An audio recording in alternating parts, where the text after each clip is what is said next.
Hello दोस्तों, आज हम बायोलॉजी का एक बहुत हाई इंटरेस्टिंग टॉपिक कवर करने जा रहे हैं, ट्रांसपोर्ट इन प्लांट्स। कभी आपने सोचा है कि एक नन्हा सा पौधा हो या 100 फीट ऊंचा बनियन ट्री, ये पानी और न्यूट्रिएंट्स को इतनी ऊपर कैसे पहुंचते हैं? बिना किसी मैकेनिकल पंप के प्लांट्स एक ऐसे सोफिस्टिकेटेड सिस्टम का इस्तेमाल करते हैं जो मॉडर्न इंजीनियरिंग को भी हैरान कर दे। इस वीडियो में हम प्लांट फिजियोलॉजी, वैस्कुलर मैकेनिज्म्स और न्यूट्रिएंट ट्रांसलोकेशन का कॉम्प्रिहेंसिव एनालिसिस करेंगे। मेनली प्लांट्स के पास दो हाईवेज होते हैं, जाइलम और फ्लोएम। जाइलम का काम है जमीन से पानी और मिनरल्स को ऊपर लीव्स तक पहुंचना। इसका फ्लो हमेशा यूनिडायरेक्शनल होता है, यानी सिर्फ नीचे से ऊपर। दूसरी तरफ है फ्लोएम, जो बाइडायरेक्शनल काम करता है। तो चलिए इस अमेजिंग नेचुरल प्लम्बिंग सिस्टम को विस्तार से समझते हैं। जाइलम द वाटर हाईवे के लिए English script approx 600 words. Slide 2, xylem the water highway. Speech YouTube script. अब दोस्तों, हम जूम इन करते हैं प्लांट के सबसे मजबूत पाइपिंग सिस्टम पर, जिसे हम जाइलम कहते हैं।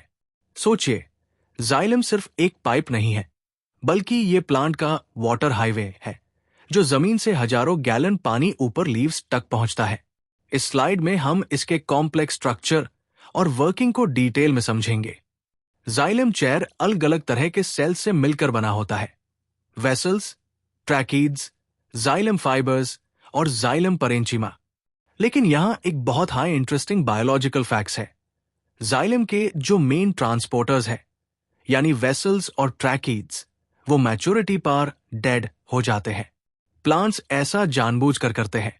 जब ये सेल्स डेड हो जाते हैं तो इनका इंटरनल प्रोटोप्लाज्म खत्म हो जाता है, जिसे ये अंदर से बिल्कुल हॉलो, खाली हो जाते हैं। इसे एक क्लियर पाथ बनता है जिसमें पानी बिना किसी रुकावट के फ्लो कर सके। इन हॉलो ट्यूब्स की वॉल्स लिग्निफाइड होती है। लिग्निन एक ऐसा टफ ऑर्गेनिक पॉलीमर है जो इन ट्यूब्स को लोहे जैसी मजबूती देता है।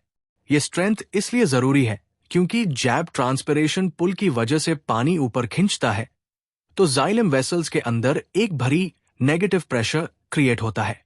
अगर लिग्निन ना हो तो ये ट्यूब्स पिचक सकती है। लिग्निन हाई वो चीज है जो बेड पेड़ों को सीधा खड़ा रहने में मदद करती है। दोस्तों, अब हम बात करेंगे प्लांट के फूड डिलीवरी नेटवर्क की, जिसे हम फ्लोएम कहते हैं। अगर जाइलम को हम वाटर पाइपलाइन का समझते हैं, तो फ्लोएम प्लांट का वो कॉरियर सिस्टम है जो लीव्स में बेन ताजे खाने को प्लांट के हर कोने तक पहुंचता है। इस प्रोसेस को साइंटिफिक भाषा में हम ट्रांसलोकेशन कहते हैं। फ्लोएम का स्ट्रक्चर जाइलम से बिल्कुल अलग होता है। ये चेयर मेन कंपोनेंट से मिलकर बना है, सिव ट्यूब्स, कंपेनियन सेल्स, फ्लोएम परेंचिमा और फ्लोएम फाइबर्स। यहां सबसे बड़ा डिफरेंस ये है कि फ्लोएम के सेल्स लिविंग होते हैं। सिव ट्यूब्स वो मेन रास्ता या कॉन्डुइट्स है जहां से न्यूट्रिएंट रिच सैप फ्लो करता है। एक अमेजिंग बात यह है कि फ्लो को फास्ट बनाने के लिए इन सिव ट्यूब्स में न्यूक्लियस नहीं होता। लेकिन बिना न्यूक्लियस के सेल जिंदा कैसे रहेगा? इसके लिए उनके साथ कंपेनियन सेल्स जुड़ होते हैं। ये कंपेनियन सेल्स हाई सिव ट्यूब्स का सारा मेटाबॉलिक काम और एनर्जी रिक्वायरमेंट्स संभलते हैं। फ्लोएम की सबसे बड़ी खासियत यह है कि इसका फ्लो मल्टी डायरेक्शनल होता है। जाइलम की तरह ये सिर्फ ऊपर नहीं जाता, बल्कि ये सोर्स टू सिंक मॉडल पर काम करता है। सोर्स वो जगह है जहां खाना बनता है, जैसे कि मैच्योर लीव्स। सिंक वो जगह है जहां इस खाने की जरूरत है, जैसे कि नए निकलते हुए फूल, फल, या फिर जमीन के नीच गहरी रूट्स जहां खाना स्टोर किया जाता है। विंटर सीजन में ये प्रोसेस रिवर्स भी हो जाती है। जैब रूट से खाना नए बज की तरफ भेजा जाता है। लेकिन दोस्तों, ये डिस्ट्रीब्यूशन फ्री में नहीं होता।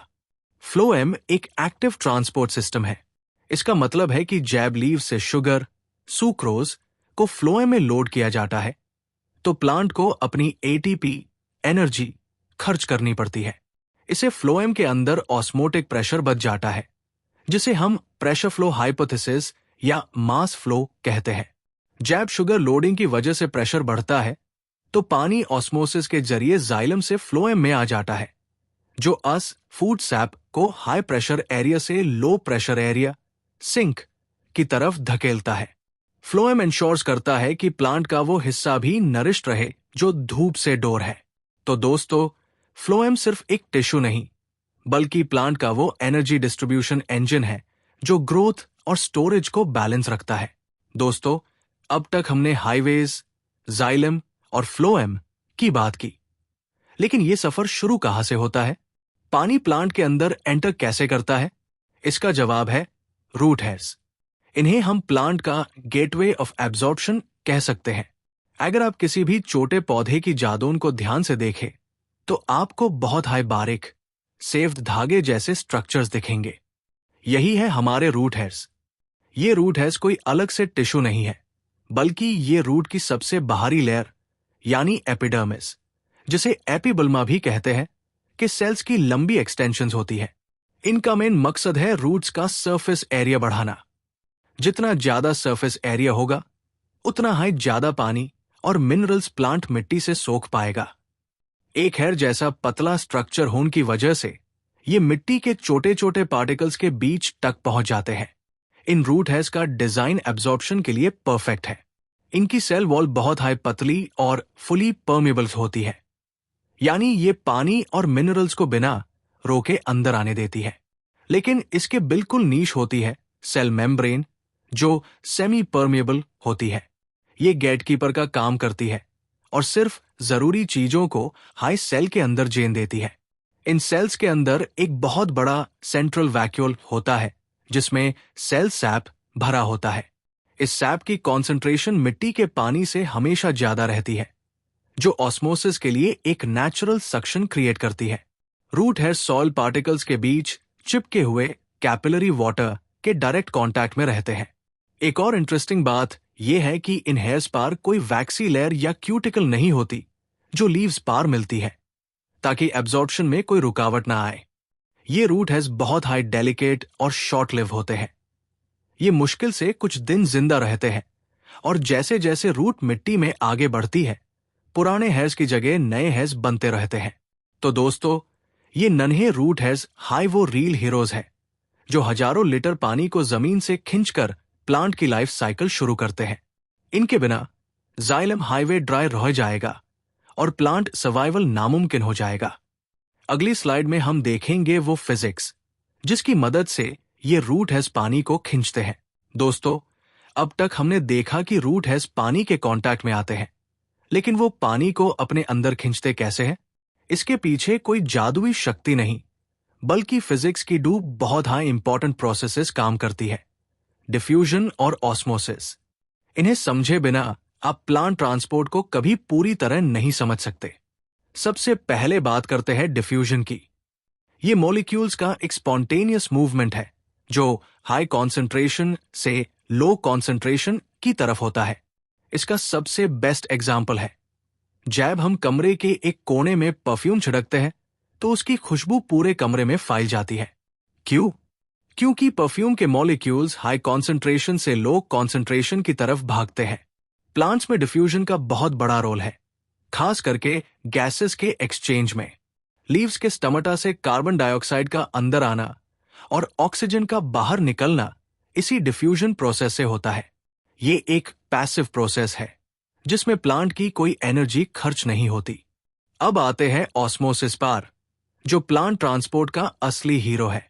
ऑस्मोसिस दरअसल डिफ्यूजन का हाई एक स्पेशल टाइप है, जो सिर्फ सॉल्वेंट यानी पानी के लिए होता है, और इसमें एक सेमी परमेबल मेम्ब्रेन की जरूरत होती है। रूट हेयर्स में यही होता है। रूट हेयर के अंदर का जो सेल सैप होता है, वो मिट्टी के पानी के म्यूकेबल ज्यादा गाढ़ा कॉन्सेंट्रेटेड होता है। इस कॉन्सेंट्रेशन डिफरेंस की वजह से जमीन का पानी सेमी परमेबल मेम्ब्रेन को क्रॉस करके खुद रूट हेयर के अंदर चला आता है। Image showing endosmosis turgid versus exosmosis flaccid. Plants में हम दो तरह के ऑस्मोसिस देखते हैं।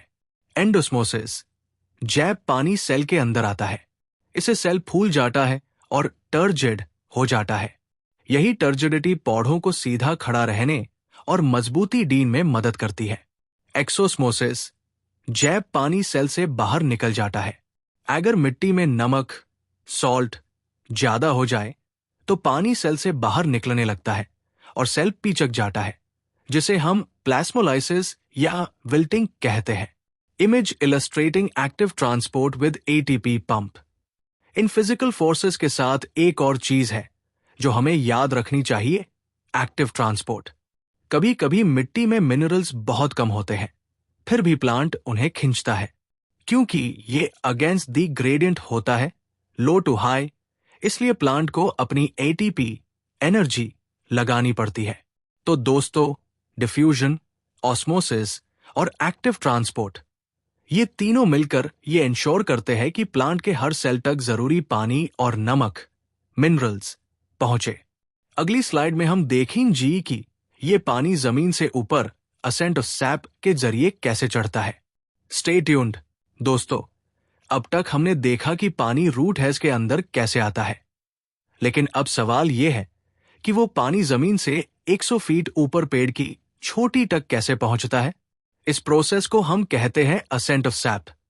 सैप का मतलब है पानी और मिनरल्स का मिक्सचर, और असेंट का मतलब है उसका ऊपर चढ़ना। यह प्रोसेस ग्रेविटी के खिलाफ होती है, तो सोचिए इसमें कितनी पावर लगती होगी।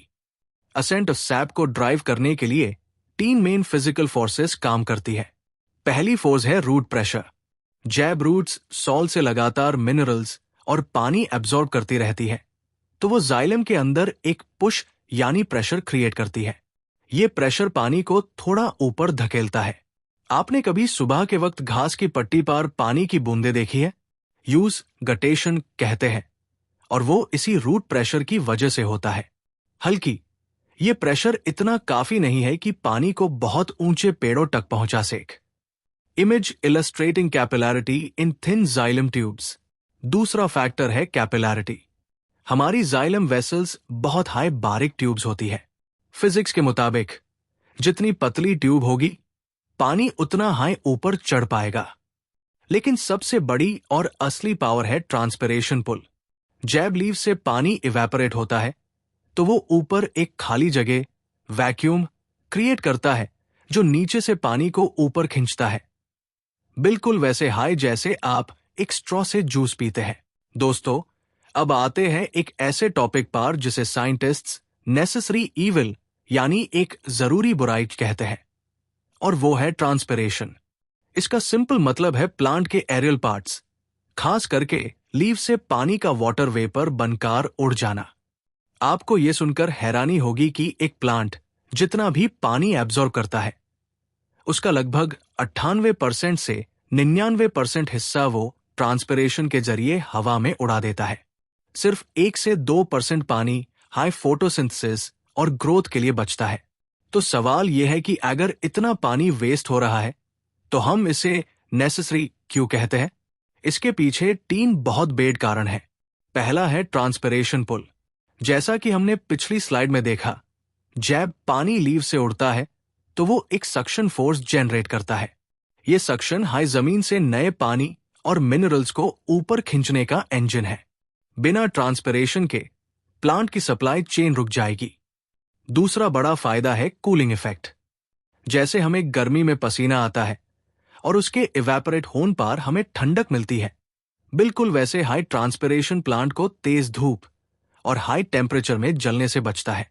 इसे हम इवेपोरेटिव कूलिंग कहते हैं। तीसरी चीज ये है कि ये सेल्स को टर्जिड यानी फूला हुआ रखता है, जिसे पट्टियां और ताना, स्टेम अपना शेप मेंटेन कर पाते हैं। लेकिन दोस्तों, ये इविल इसलिए है क्योंकि इसे बहुत ज्यादा वाटर लॉस होता है। अगर मिट्टी में पानी कम हो और ट्रांसपिरेशन तेज हो जाए तो प्लांट मुरझा जाता है, जिसे हम विल्टिंग कहते हैं। ट्रांसपिरेशन की स्पीड कई एक्सटर्नल फैक्टर्स पर डिपेंड करती है। अगर धूप, सनलाइट तेज है या टेम्परेचर हाई है तो ट्रांसपिरेशन बढ़ जाएगा। अगर हवा, वाइंड तेज चल रही है तो भी ये फास्ट होगा। लेकिन अगर ह्यूमिडिटी, हवा में नामी ज्यादा है तो ट्रांसपिरेशन स्लो हो जाता है।